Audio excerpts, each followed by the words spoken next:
Jay, as always, thank you so much for taking the time to be here with us. I know it's kind of late where you're at, but we always appreciate you and appreciate the interesting material, of course, that you present to your audience and ours as well. Well, thank you, Al-Fadi. Thanks for having me on. Listen, you can, anytime you want me to come on board, I'll be there. It doesn't matter what time of the morning. In this case, we're early morning on the East Coast. You're at a different time, period, a little bit later.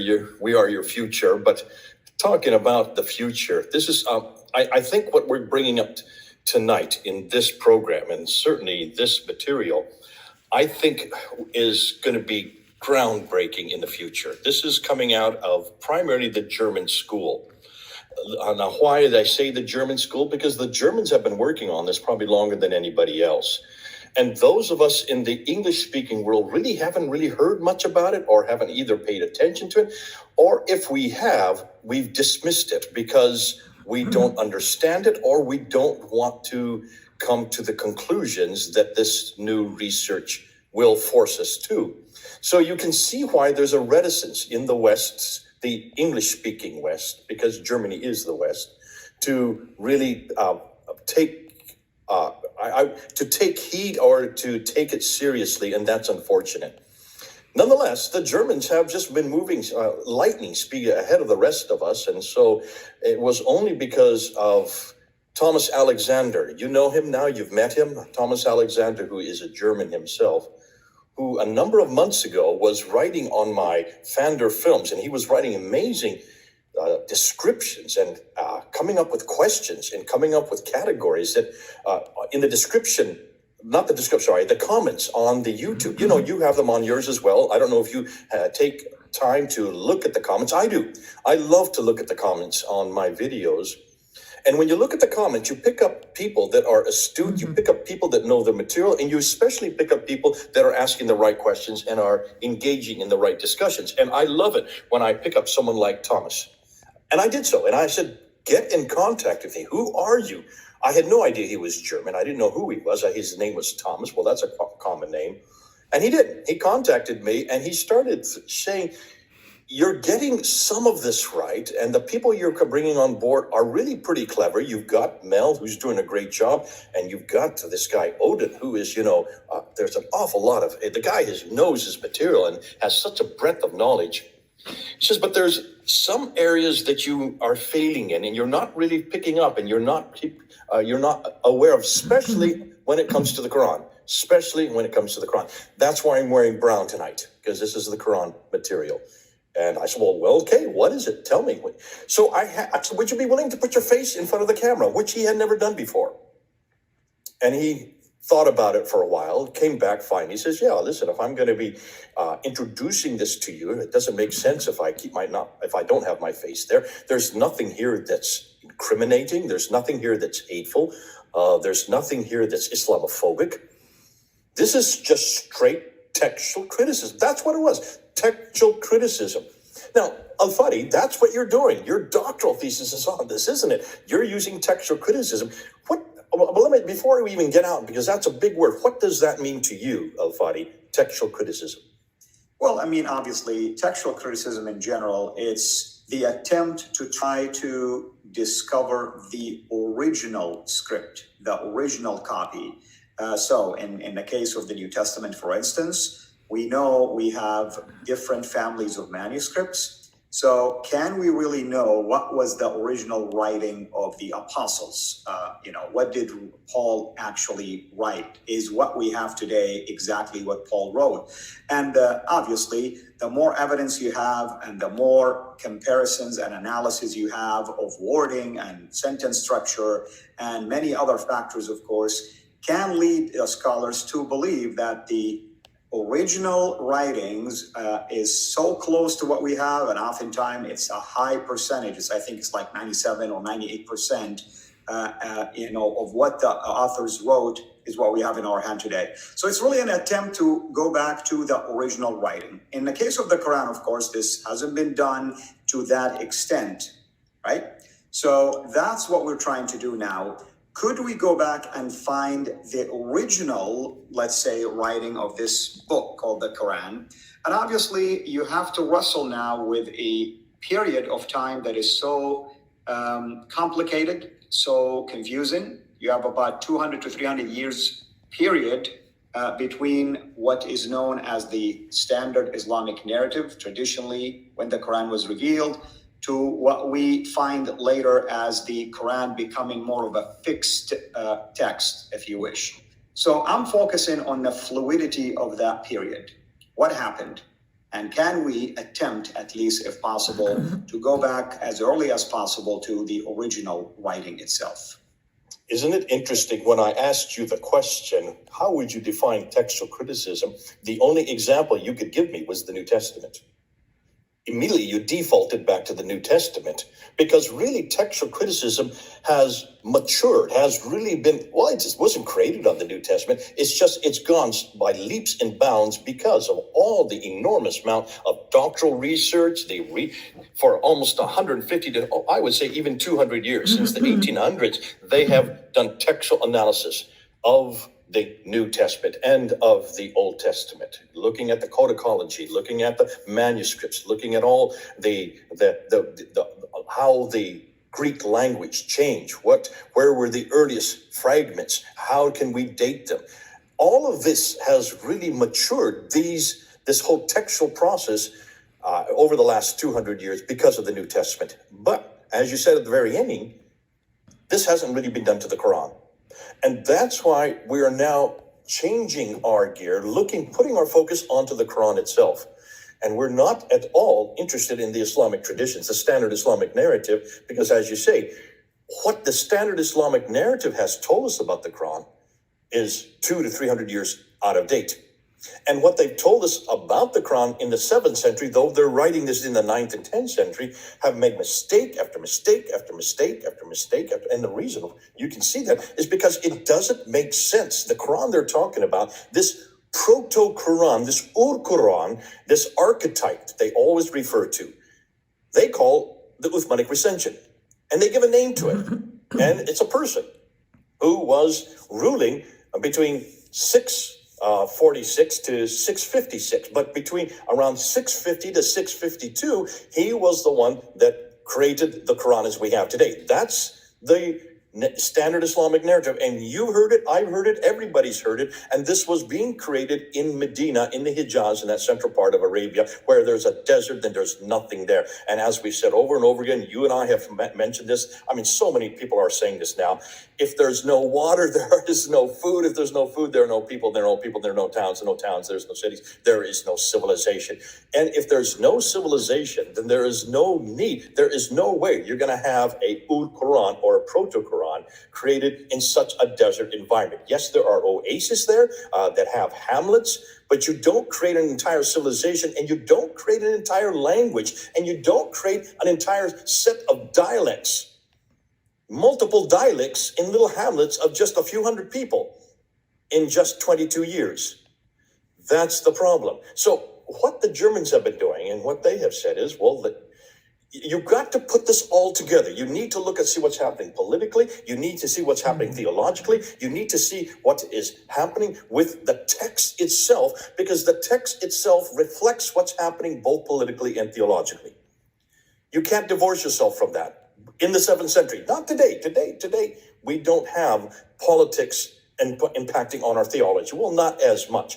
But in the 7th century, everything you wrote and everything you said was not only was a theological dictum, it was taken by the politics of the day, and it became their opus operandi.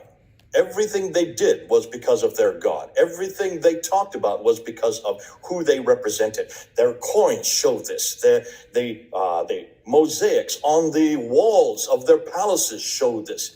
You can see it all on their scripts and their manuscripts. Everything was theologically induced. And so what the Germans have been saying is to understand where this Proto-Quran is, throw away this assumption that it was written by a man named Uthman, since that there was no Medina and Mecca, certainly no Mecca. There was a Yathrib, but nothing of really importance down that far south.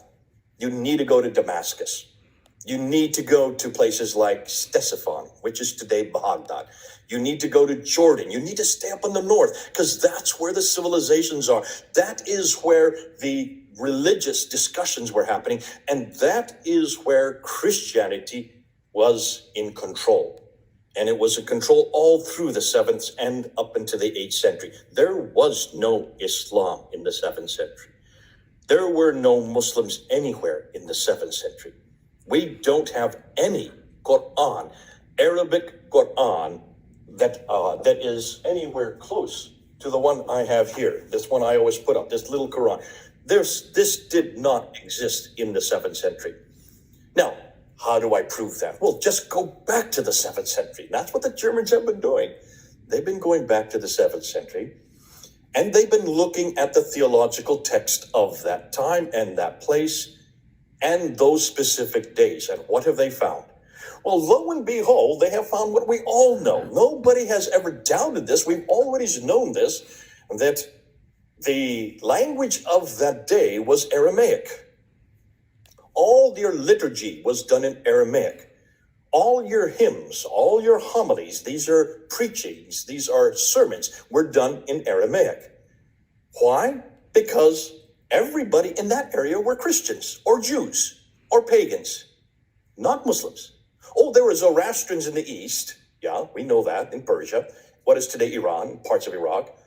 But everything else was Christian. Now, there were many different variations of Christianity, and you had your Trinitarians and you had your anti-Trinitarians.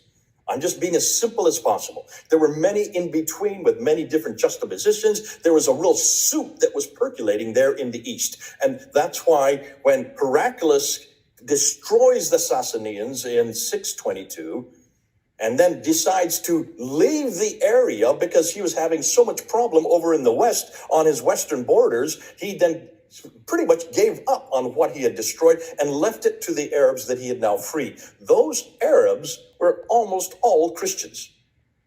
A sprinkling of Jews and a sprinkling of some Zoroastrians, which were still a carryover from the Sassanid period. But mostly Christians, and certainly in the cities, they were Christian. And in the cities, the large cities like Ctesiphon, like Damascus, like Petra, like even further east, Isfahan and these other areas, and even way up in Merv in Turkmenistan, these cities had bishops. Bishops are Christians. And when you have bishops who are Christians, what do you think? What language would they have used? Some used Greek, but most of them used Aramaic. And they had liturgy, and they had hymns, and they had homilies. And that's why when you want to look at the Quran, if the Quran was written in the 7th century, you need to go to the 7th century, and you need to look at the texts that were there. And these texts are there. But who has done that? Have you done that, Al-Fadi? Have I done that? Have any of your professors done that? No. Only the Germans have done this. The Germans, and some French too, like Guillaume D. and Galez. They have done it, but they kept it in French and they kept it in German. So we couldn't understand it. Well, here's the irony of it. I actually knew about this, but I didn't even know what I was looking at. See, let's go back to the last century. Let's go back to 1970. In 1970, there was a scholar who was there in Germany, and he was looking at these texts from the 7th century. He was also looking at the Quran, and he was coming to places like chapter 23, and he was coming to places like chapter 70, Surah 23, Surah 70. He was looking and said, hold on a minute. I've seen this text. These are huge. These are beautiful. The poetry that's in the Quran, these gorgeous poems that are in the Quran, they are there. They are there. They are there. And he said, I've seen these before. So he decided to write his doctoral thesis there in Germany. Luling. And he wrote it in 1970. And he was given the highest grade you can get in Germany. It was given the grade of opus eximium. Eximium. I don't know exactly how it's Latin. It's opus eximium. He was given opus eximium, which is as high as you can get in Germany. You can't get a higher grade than that for his thesis. Once you get opus eximium, you are given a professorship in any university you want in Germany. It's almost like an automatic professorship. But he didn't get a professorship. And 2 years later, in 1972, he was thrown out of the university and he was thrown into obscurity, where he remained for 30 years. 30 years. Now, interestingly, I was in Germany in 1991 to go visit Dr. Gerrit Puin. You know who Dr. Gerrit Puin? He's part of the INADA group. He's, again, another German scholar. And his area of expertise is what you're studying, the Sana manuscript. He was one of the ones, the few, Dr. von Bothmer, Dr. Oleg, Dr. Gerrit Puin, they were flown down in 1981 to look at this manuscript that had been discovered there in the Sana Mosque, in the crawl space up there above the dome.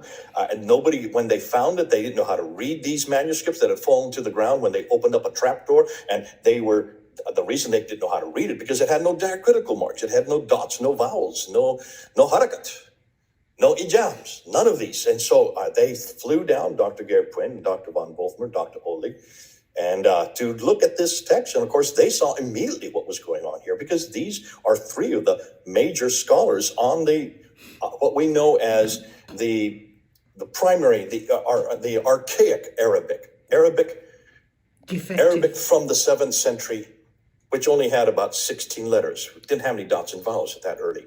And so they flew down there, they looked at them, they took pictures of them, put them onto microfilms, which were then confiscated by the government because they realized that there was a problem here. Well, I wanted to see Dr. Gerrit Puin, because this is now the 1990s, quite a few years later.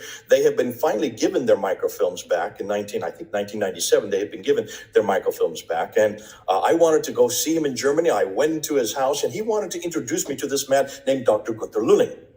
I didn't know who this guy was. He said, we'd like to introduce you to him. We would like to have lunch with you, and he'd like to talk to you. And so he and his wife had us come to their house, and we sat down with him. And he said, he gave us the story, but he didn't give us the whole story. He just said that he had written a doctoral thesis, and I didn't know about him being thrown into obscurity at that time. He was very humble. He didn't talk about it. Remember, he'd now been going on 30 years by the time I met him. And I said, well, what did you do with yours? And what was your thesis about? And he says, well, actually, it was about looking at these beautiful poems in the Quran in Arabic and finding out that actually if you took off the dots and you took off the vowels and just went back to the razm, the consonantal text, you can actually find that these are earlier texts, but not in Arabic, in Aramaic.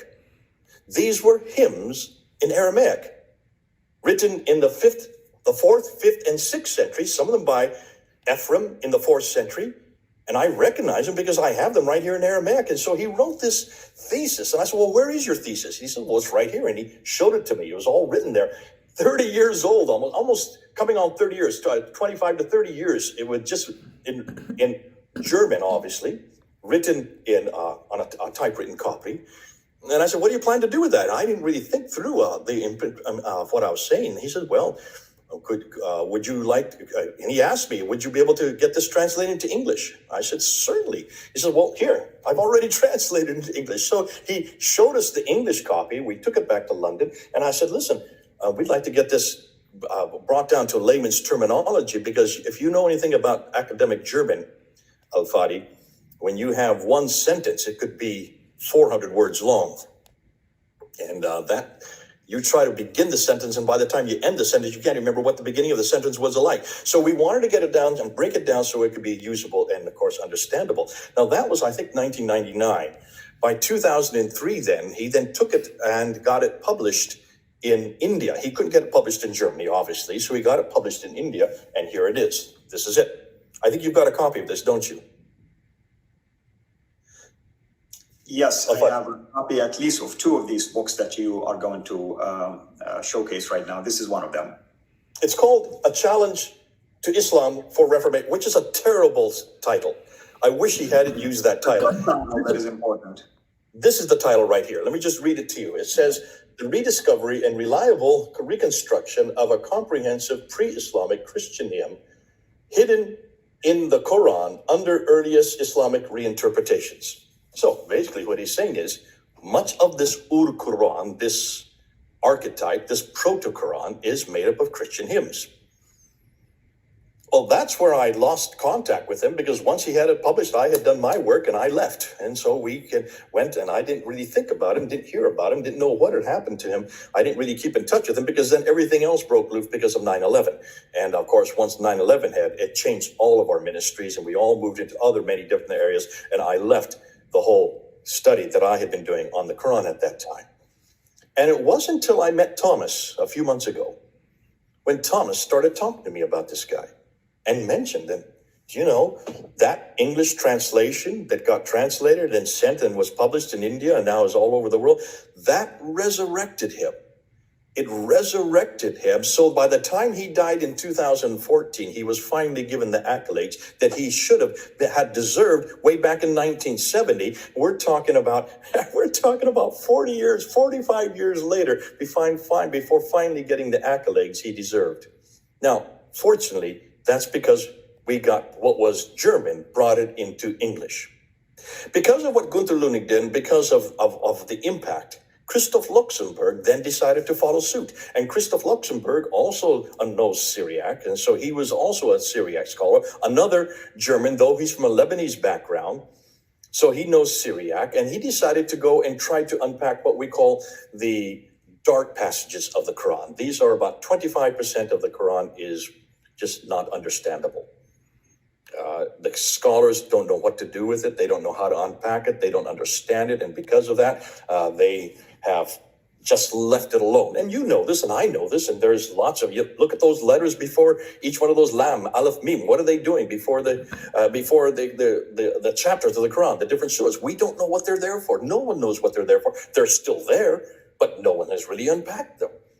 Until Christoph Luxemburg decided he's going to do what Gunther Luning did, but he's going to be a little bit more sophisticated and go into it in more depth. And so what he did, he went through what we call a 7-step process, a 7 different layers of pulling back and unpacking what's in front of him, because these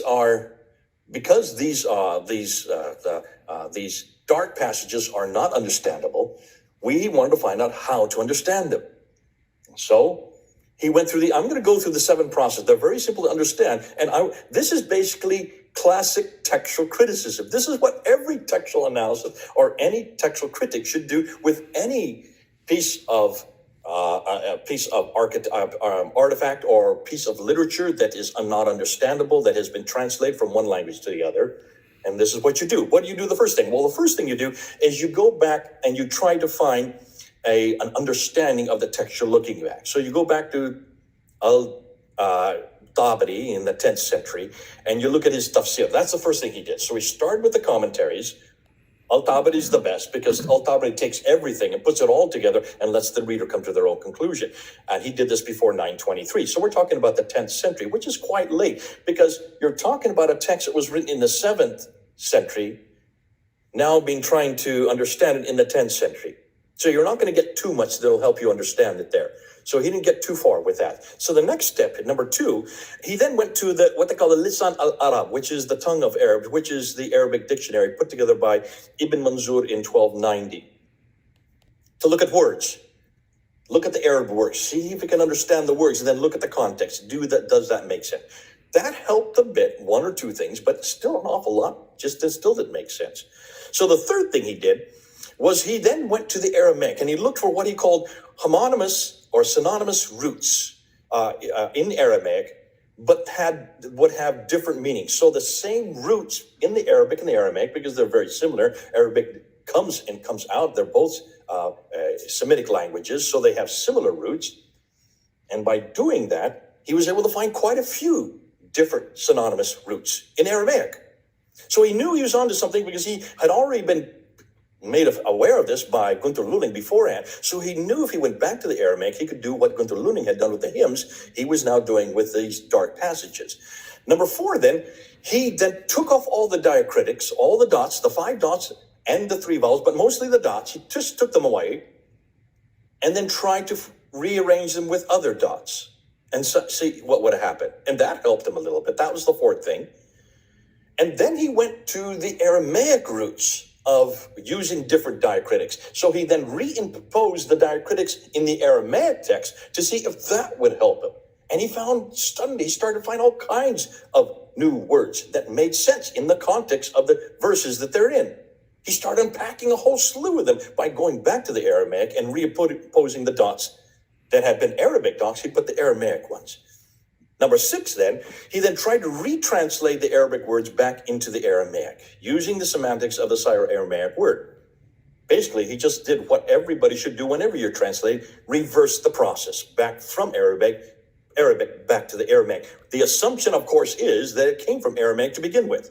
But you have to start with that assumption to be able to do that exercise, which nobody really can do. No one has done this in the Arabic-speaking word, because how many Arab speakers speak Aramaic? Very few. That's true. At least in my sphere, yes. I mean, there is at least 2 people that I met in the past that speak it. One actually wrote a book that you have.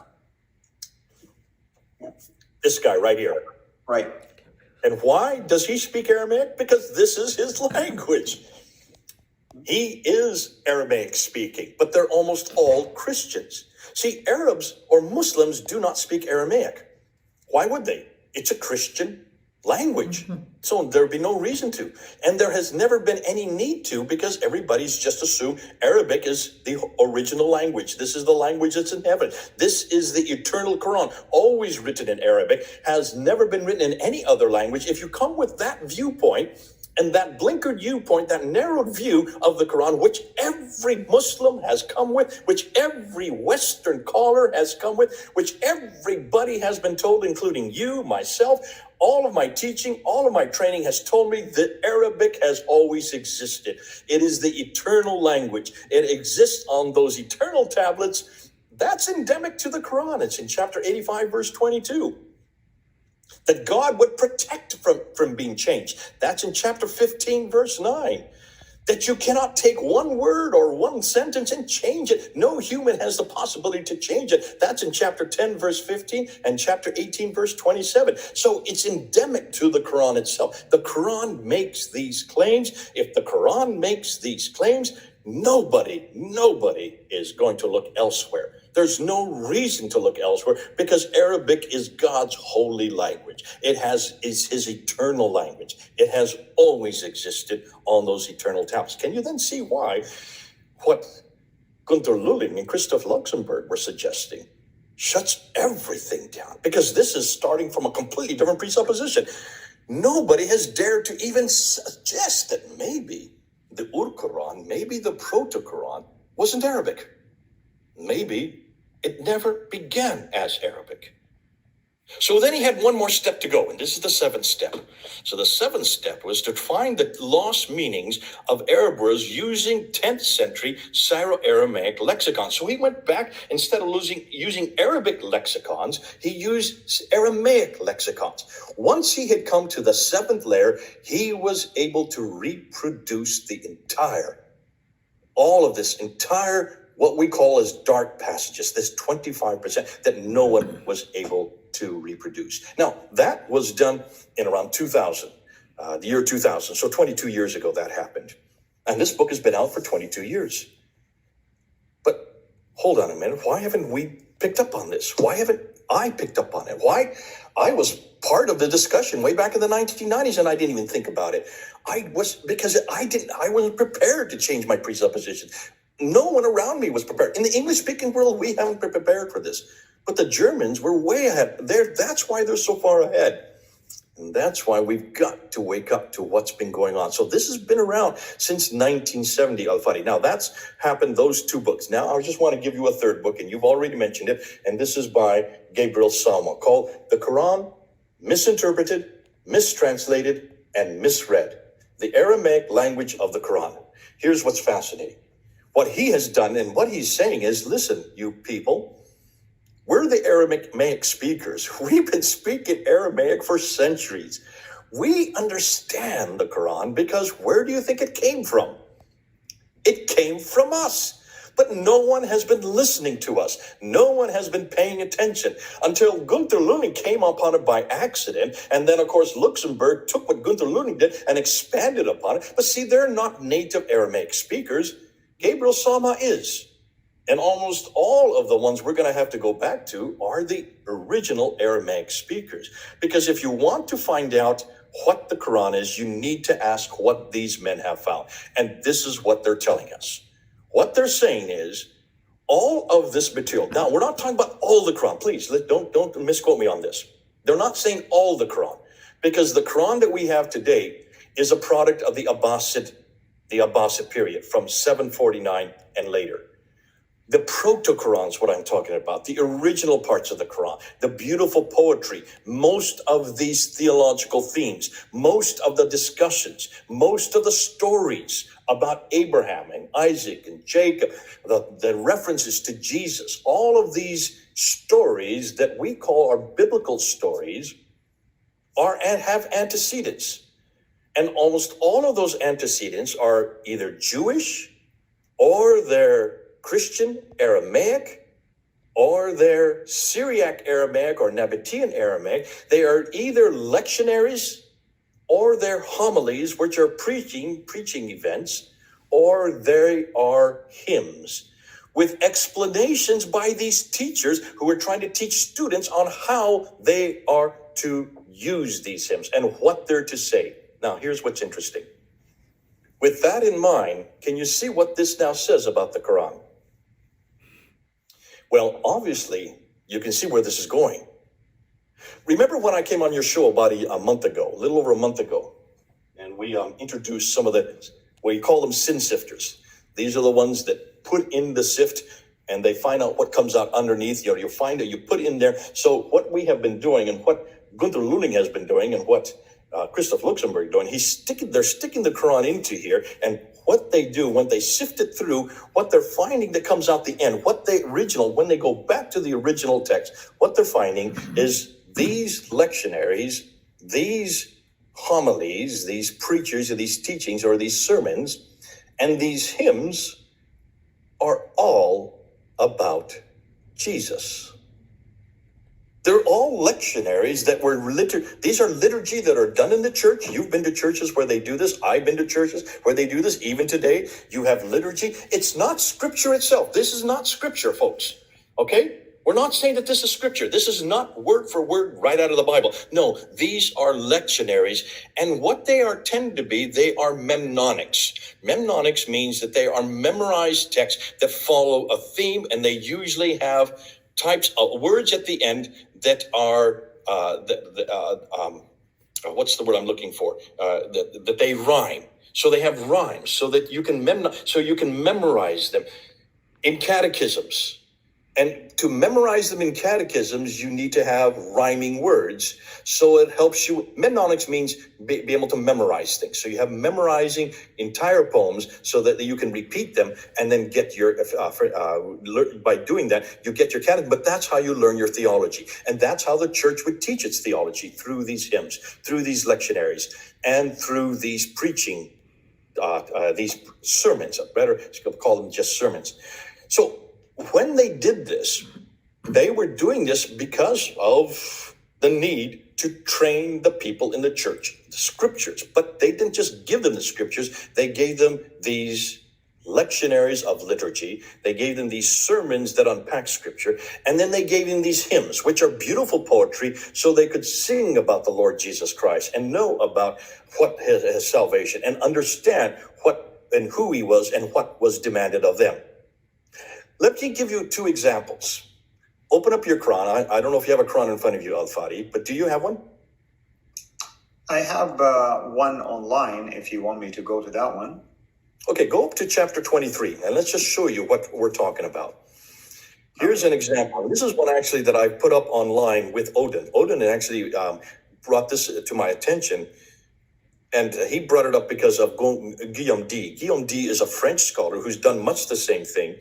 And he gives this as these two examples of a beautiful hymn that was written by Saint Ephrem in the 4th century.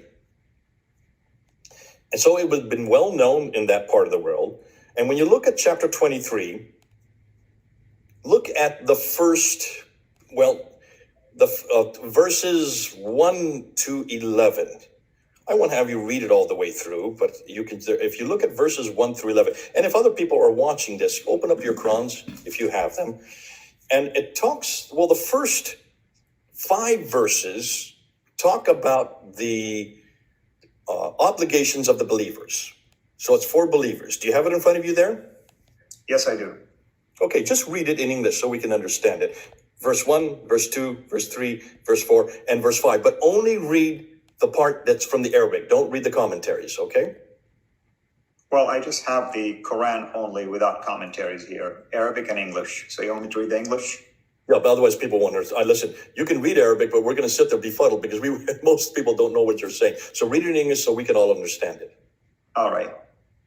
Verse 1, successful are the believers, those who are humble in their prayers, those who avoid nonsense, those who work for charity, those who safeguard their chastity.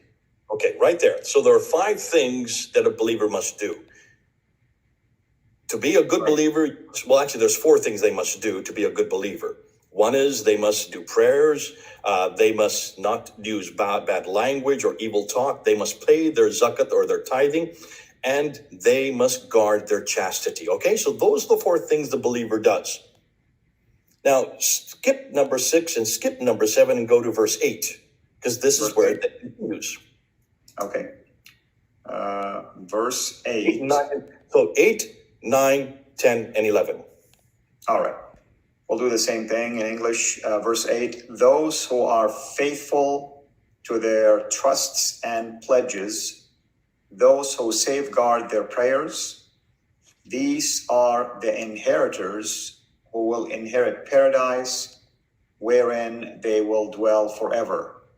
Okay, now that's the prayer that comes from the 4th century. That is word for word, just as it is in Aramaic. But look And at it does have a foreign word, al-firdaus, by the way, so. Firdaus, okay, that's a foreign word, and that is actually a word for paradise, which comes from, is it actually that Firdaus, it comes from Zoroastrian, isn't it? Yeah, there is, of course, the Quran is copy and paste without a doubt. So it does have a collection of words in here. But you never know. It's quite possible that the Zoroastrian borrowed it or the Christians borrowed it. You don't know. But what we're saying is it's not an original Arabic word. It's borrowed. Okay, well, nonetheless, interestingly, verse 1, 2, 3, 4, 5, jump to verse 8, 9, 10, 11. What about verse 6 and 7? Read now 6 and 7. Okay. So verse 6 says, except... Start with verse 5. Start with verse 5, then read verse 6 and 7. Got it. You're right. Verse 5 will make it clear, the context. Those who safeguard their chastity except from their spouses or their dependents, for they are free from blame. But whoever seeks anything beyond that, these are the transgressors. Now, hold on a minute. Does that make sense from what you've just read from verse 1 to 5? If you add verse 5, it's almost like talking about the chastity here, like basically not committing adultery or things of that nature or exposing themselves. So you have to have 6 and 7 to begin to understand what exactly they mean by that. Actually, it bastardizes verse 5. It absolutely, heinously destroys the whole notion of what chastity is all about. See, the Christian view of chastity is very clear: one man and one woman, not wives, as it says in verse 6, which is polygamous. And you do not have that which your right hand possesses, which is slaves, women, female slaves of war. That is not chastity. So it's basically Islamic theology being inserted here, technically speaking. It is a bastardization by the Arabic, put in by the Abbasids in the 8th century. It does not belong to the original prayer. See, the prayer is a beautiful prayer written for Christians about how you must be believers, you must pray, you must give your zakat, you must not use slanderous words, and you must remain chaste. Exactly. And then if you do all these things, you'll be rewarded in Firdaus, in paradise. Suddenly, verse 6 and 7 are added at a later date and completely adulterate what was there, what was a beautiful poem about the believers and what is their reward. Can you see how the Arabic completely, I use the word bastardization. I know some people have said, please don't use that word. No, it's but a good actually, if word. you look up in the dictionary, that's exactly what bastardize means, is to take something that is good and make it bad.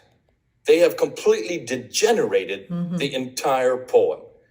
And why did they do that? Because the Abbasid Arabs believed in polygamy and they believed in sex slaves. And that's why they had to put that in there, because you couldn't remain, you had to define what chastity is all about.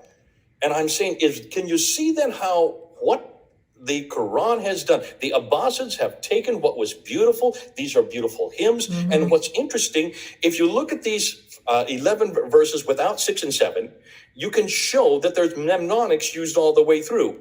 So verse 1 to 5 are parallel with verse 8 to 11. I'm sorry, 1 to 2 are parallel with verse 10 and 11, and verses 3 to 5 parallels verse 8 and 9. That's where the mnemonics is. Yeah. And you can see that's why it was intended, to help you with the memorization. Very typical. Right.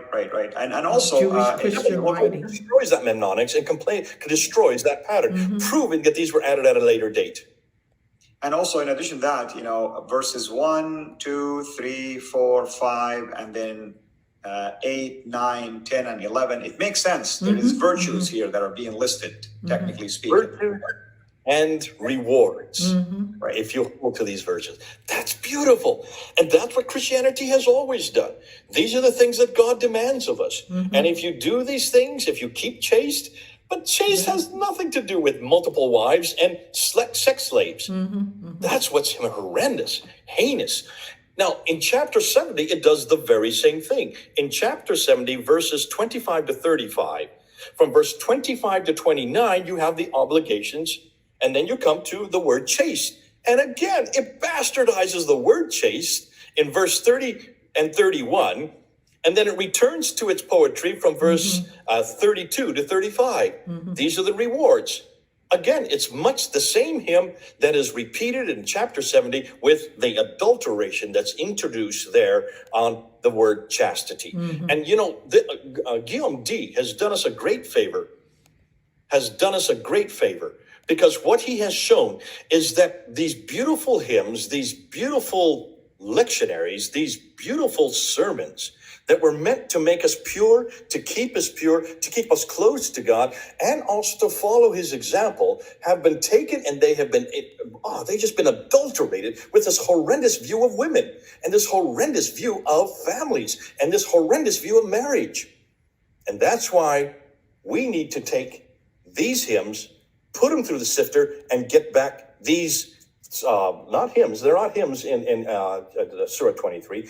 We need to take what's in Surah 23 and Surah 70 and find out what's coming out the other end, what we're going to see, get them back to its original text. Now, what's interesting, Christoph Luhling did much the same thing with the references in chapter 56, in chapter 55, and chapter, I think it's 76.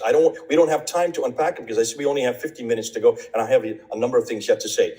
But he wanted to see what the original text was for paradise. Now, you know where I'm going with this, Fadi, because you've talked about it. We've talked about it before.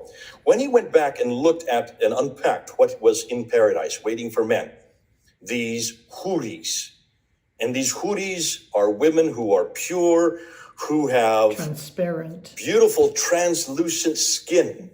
Big eyes. And they have firm breasts. And this is what's waiting for them. When you put it into the Aramaic, back like he did, following the 7-step process of unpeeling it, back until he went through the 7 steps, he found that this is not anything to do with women at all. These huris are actually grapes, bunches of grapes that have translucent skin, as grape do. The best grape, the fruit, the best, most succulent grapes are those with firm and translucent skin. And it was describing grapes, not women. What's interesting, they better be delicious grapes for people to die for them. Mel sent me a picture from the 4th century of a mosaic in a church. And it's a picture of Abraham, Isaac, and Jacob in heaven. And they're welcoming the believers as they're coming into heaven. And guess what they're giving them as they're coming into heaven? Grapes. Bunches of grapes. That's in the 4th century. They're giving them grapes in the 4th century, which is exactly what these verses are about. These hoodies are grapes. They're not women. Again, it's adulterated, a beautiful, really, the fruit of heaven. The fruit of heaven are grapes. We don't go to heaven to get women. We go to heaven to meet Jesus. We go to heaven to meet Jesus. And of course, if you think about it, Jay, the reason why there's grape, that's where you get wine. And Jesus was talking about he's not going to drink a cup of wine until the wedding feast in heaven. So it's symbolic when they're giving grapes. That's the intent here behind it. That's the intent behind it. Now, in saying this, there has been some kickback. There has been some pushback. And Angelica Neuwirth and Francois Dubois are probably the two who have tried their most to try to shut Luxembourg down. And of course, they're not dealing with Lulling anymore because he's no longer living. And so you can't really confront somebody who's dead. So they've really been confronting him. And here's what's interesting. Look at their analysis of why they're shutting him down. They're not using any textual criticism to shut him down. They're not going through and analyzing the 7-step process that Christoph Luxemburg went to get to his conclusions. If you're going to shut somebody down, you should really shut down their critical analysis, their textual criticism, right? Isn't that the way you shut them down? Show that there's fallacy or there's falsehoods or they have not applied it. What they're doing is that they're confronting his interpretation and saying, we don't like your interpretation. We don't like your conclusions. Well, they have all the right to say that. They may not like his conclusion. They may not even like the way he interpreted or translated one word. That is fine. And that's as much as they have been able to do. They have not looked at his textual critical analysis and looked at the edifice that he used to come to his conclusions. What's interesting, the most common criticism against Christoph Luxemburg is that his conclusions will upset Muslims unnecessarily. Now, is that a valid criticism? No. Interestingly, Thomas Alexander was saying that if someone like Francois Dubois, who's probably been the most virulent against Christoph Luxemburg, does not have the academic credentials that Christoph Luxemburg has or Gunther Lulling, and he has never done any textual analysis, almost his entire ethos against Christoph Luxemburg is ad hominem. In other words, attacking his character. Now, we know exactly what's going on here. Al-Fadi, we get our character attacked. Listen, I've been in this field for 40 years. I know exactly what happens when they don't like what you say. They don't go to what you're saying. They don't unpack how you come to your conclusions. They don't even go to the analysis or the critical analysis that you're using to even apply those conclusions. They just attack your character all the time, all the time. One of the most common attacks I get is, how are you talking about the Quran when you don't know fluent Arabic? Well, that's why I have Al-Fadi along with me, because he does know fluent Arabic. But even then, you still get attacked. Can you see what's interesting? If this is the conclusion, if this is what they're finding, can you see even this attack, they can't use us anymore? Because who cares if we don't know the Arabic? The Quran, in its original form, the Proto-Quran, had nothing to do with Arabic. In fact, it's Arabic that has adulterated it. It's the Arabic that has bastardized. Excuse my English, but that's the best word to use. I don't know what better ways to say it. It is the Arabic that has bastardized what was altogether a beautiful, beautiful hymns, beautiful lectionaries, beautiful sermons about our Lord Jesus Christ. And I want to bring people home. I want to get them back to the original Aramaic. Speaking of that, we have here a lady by the name of Amina Talitha. She's saying she wants to come home and she just doesn't know how to do it. And I've been noticing her comments right now. So we want to make sure that we encourage her to pray and accept Jesus as Lord, because she's saying the material you're sharing has opened her eyes. Well, Amina, listen, there is only one way to come home. And that is, you just have to pray. Just ask the Lord into your life. It's as simple as that. You don't have to pay anything. You don't have to do any ablutions. You don't have to go to the church and wash yourself clean. You can do it right where you are. And the Lord will come and enter your life, and he will just, well, that's the beauty of it. Look at the hundreds who have come to the Lord because they have realized that the Quran Muhammad, Mecca, all these are nothing more than fraudulent. There is no man named Muhammad that we can find who lived in a place called Mecca, who received a book called the Quran in the 7th century in a 22-year period. We just can't find it, not anywhere. But what I love about this whole exercise, and Amina, I hope you're listening, because this is for you, this is for all of you who are listening. This exercise takes it back to its original text, and we're to do that. Remember what Al-Fadi said at the very beginning of this hour. He said to understand the text, you want to go and see what the author wrote. You want to see what the author intention was. That's called proper exegesis.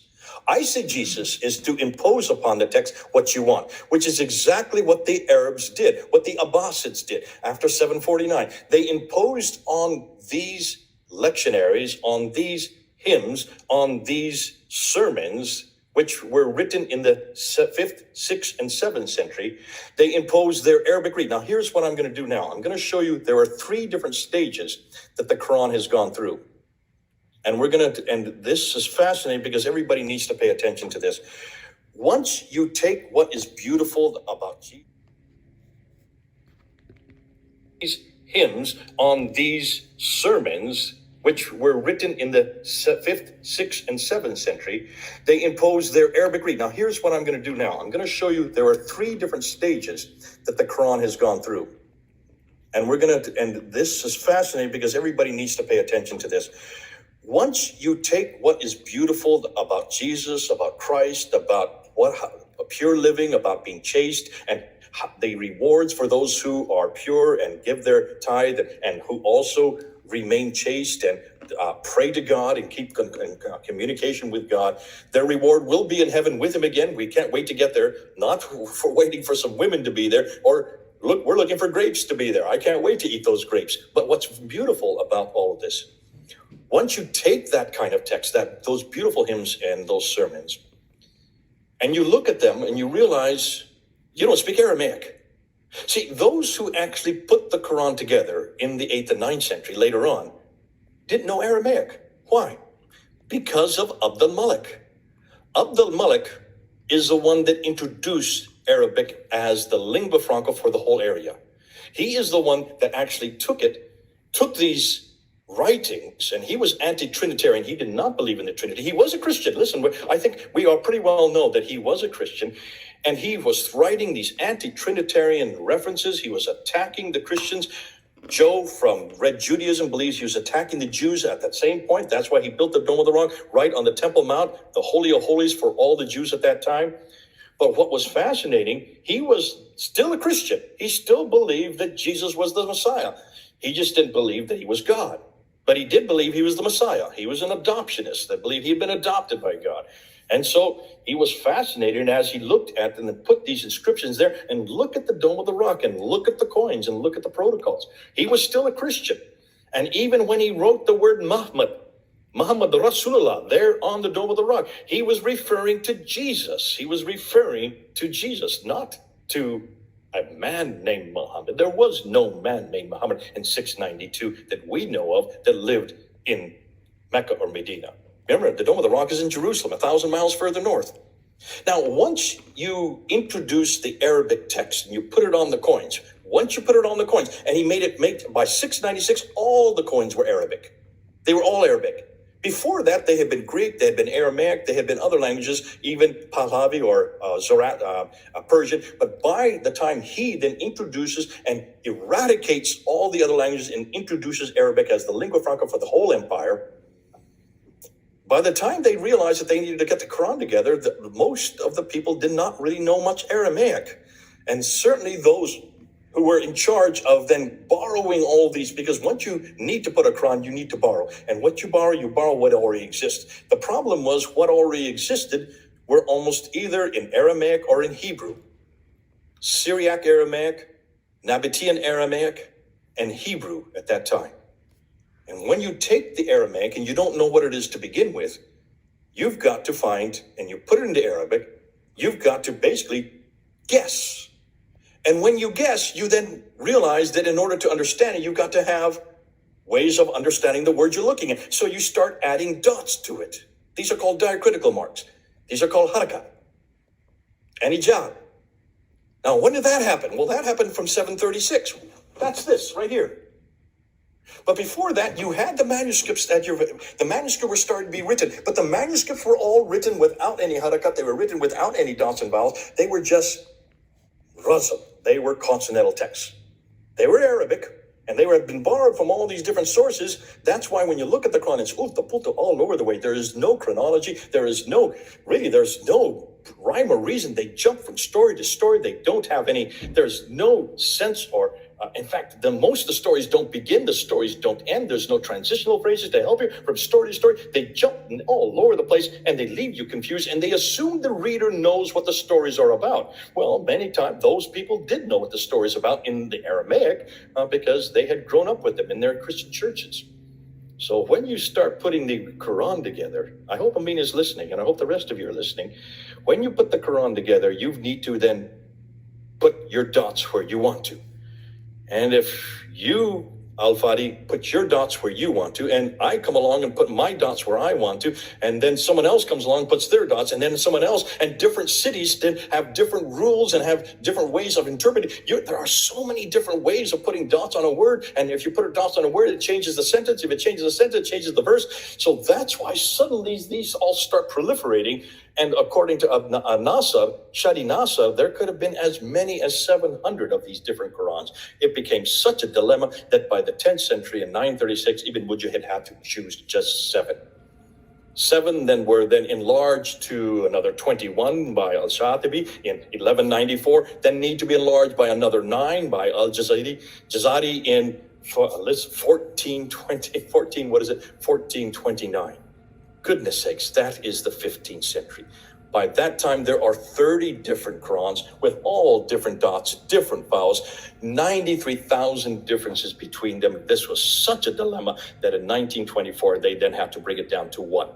And that was the Hafs Quran that had been written in 796. That's the late 8th century. So can you see from the Aramaic, it then had to be put into the Arabic, but those who put it into Arabic didn't know by the time they were writing it up, they didn't understand the Aramaic, and that's why they had to guess, and they had to manipulate, and they had to choose, and you had different choices, and you had different texts that were popular in Kufa, other texts that were popular in Damascus, another text that was popular way over in the West, over in Cairo, and then you had about others popular in Mecca and Medina. You had 5 different cities where these texts became popular.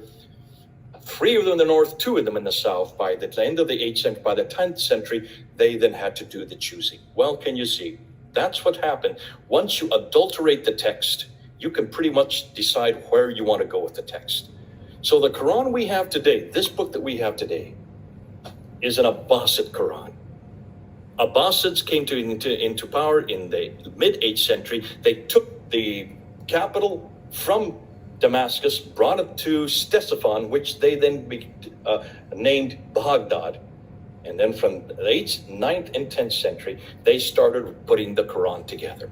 All from these lectionaries, from these hymns, from these sermons, all about Jesus. And what did they do? They got rid of Jesus. And every time you see Rasul, that should be Jesus.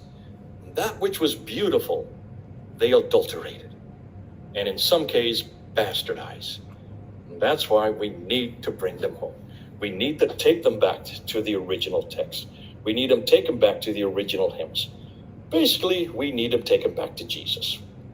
And isn't that what we've been doing, Al-Fadi? Even that what you've been doing in your whole ministry? That's what I've been doing for 40 years. But thank God for the Germans. Thank God for what they're finding. Thank God for what we're now exposed to. Now, what's happened in the last few months, because of Thomas Alexander, 2 well-known scholars, especially one well-known scholar, I'm not going to introduce him yet because he's be coming on my channel. We'll be doing it in a few weeks. He is one of the leading scholars in Germany, has been looking at our videos. He is saying, you have got it right. God bless Thomas Alexander, who is representing us. You have done an amazing job on your channel, Jay. You have got everything we have been saying, but you don't have the newest material. I would like to help you out. So he's going to come. I'm not going to give you his name yet because I haven't introduced him yet. You'll recognize him. You know who he is. He is Yeah, one of I the know which ones, but I'm not going to talk about it I publicly. talked about him earlier today, and he's bringing one of the best scholars, two of the best scholars from Germany are going to come on PfanderFilms, and we're going to start looking at the newer material. Because see, the Germans don't stop. They just go blazing straight ahead. But can you see what they have found? Everything we know about Islam, everything we know about Muhammad, everything we know about Mecca, and everything we now know about the Quran is now in doubt. And it's in doubt because we are not trusting the 9th and 10th and 11th century traditions anymore, the standard Islamic narrative. We are now going back to the 7th century. And when you go back to the 7th century, that which was beautiful has been adulterated. And we want to get it back to its beauty again. We want to bring it home. What better way than to bring them home? So I am always fascinated by crime shows. And in crime shows, there is always a crime.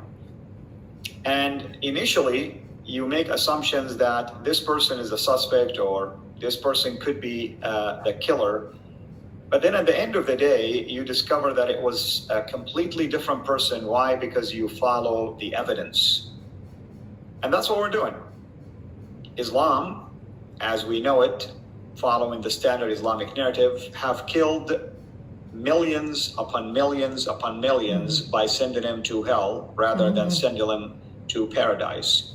And now we are uncovering a lot of evidence. I mean, piles upon piles upon piles of evidence that point to something completely different than Mecca, than the Arabic language of the Quran, than the person of the Prophet of Islam. And we are, basically following the evidence, and that's what you're doing. That's why I like to bring you here. That's why I'm going to bring even some of the other gentlemen that you'll be bringing to your show, because we want to point Amina and others to the right location, and that's pointing back to Christ. Everything, there is a reason, by the way, why John of Damascus called Islam a Christian cult, a heresy. The guy lived at that time. He can see that there is something about Islam that deviated from the straight path. Just another cult wanted to make a name for itself. So we need to bring people, like you said, back home. And I want to address Amina right now. She's saying that she is concerned about coming to Christ, coming home, because people told her that she's going to go to hell. Well, Amina, let me tell you this, Amina. Are you worried about what people say, or are you worried about what the true God is going to do? Do you believe people who know nothing basically about their own salvation? By the way, those people, I assume they're Muslims. Do you know that Muhammad himself didn't know where is he going, nor what's going to happen to those who are following him? Chapter 48 of the Quran, verse 9. So, Amina, today, the scripture says, our scripture, the Holy Bible says, today is the day of salvation. Our scripture says, if you hear his voice, do not harden your heart. Our scripture says, if you confess with your mouth that Jesus is Lord and believe in your heart that God raised him from the dead, you are saved. Because anyone who calls upon the name of the Lord will be saved. So that's my invitation to you. Today is the day of salvation. No one can at all assure himself of even one more second of living. I can tell you this much, Amina, and I don't want to scare you, but 4 people that I was so close to, within a span of 1 month, they all went to be with the Lord just like that. And they're all young, by the way. They're not old. They didn't have cancer or anything like that. 1, COVID, and 2, just sudden heart attacks. And they didn't have a time to say goodbyes to their family. But you know what's the common denominator of these 4? They all know the Lord. So I'm going to see him one day. We're all going to see them, and we're going to be in the company of the Lord. So this is my invitation to you, Amina. If you're really sincerely seeking truth, today is the day. You pray right now, and you accept Jesus as Lord and Savior, and he will take care of you. That's if you sincerely seeking to be with the Lord. Brother, I'll give you the last word. Yeah, I think as we're peeling back layer by layer the historical difficulties with Islam, as we peel back, in this case tonight we were looking at the Quran, tomorrow we'll be looking at Muhammad himself, The day after, we'll be unpacking what we do with Mecca. As we're peeling back each one of these layers, I expect us to find many aminas. The first problem and the first thing that most Muslims do is they start to get disillusioned. And that's understandable because everything they have been told is now imploding. Because if it doesn't stand up to history, if the Quran, everything they have been told is from the wrong place with the wrong man at the wrong time, and that actually almost everything that they know about their Quran is turning out to be a fraud, that will start the disillusionment there. And I think Amina's at that place right now. But see, people like Amina also need to know, well, then where can they go? And this is the beauty of what we do. I don't want to destroy people's faith. That's not what I'm about. I want to bring them home. I want to bring them from Allah back to Yahweh. I want to take them from the Quran and bring them back to the Bible. I want to take them from Isa and bring them back to Yeshua. Because Muslims more than any other, and listen, I've been working with Muslims for 40 years now. Muslims more than any other people that I have met, they understand. They have such a beautiful faith. They have such an amazing faith. They do know there is a God. I don't have to convince them that. That's not what our discussions are. They know what sin's about. They know what salvation, but they've got the wrong salvation. They've got the wrong definition of sin, and they've got the wrong definition of God. And they certainly, though they talk and they give lip service to Isa, they don't even know who Jesus is or how beautiful he was and how and what he came to do. He came to die on the cross. He came to die on the cross and rise again for Amina and for me and for everybody. Those of us who have been looking and waiting for someone that we can follow, who've been looking and waiting for someone that really is worthy to follow. Well, Amina, his name is Jesus. He's there. He's been there for the last 2,000 years. When we're not about disillusioning people. We're about bringing them back to a firmer foundation. The only foundation that is as firm as you can get is that of Jesus Christ.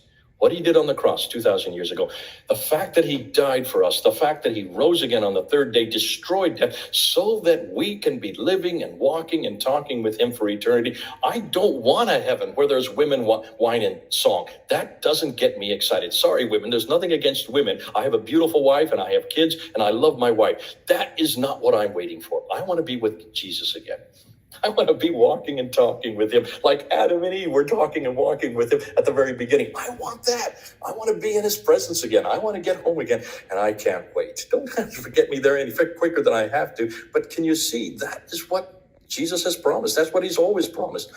And all of this material, all these exercises, this textual criticism that we've done tonight, that's all been applied to the Bible.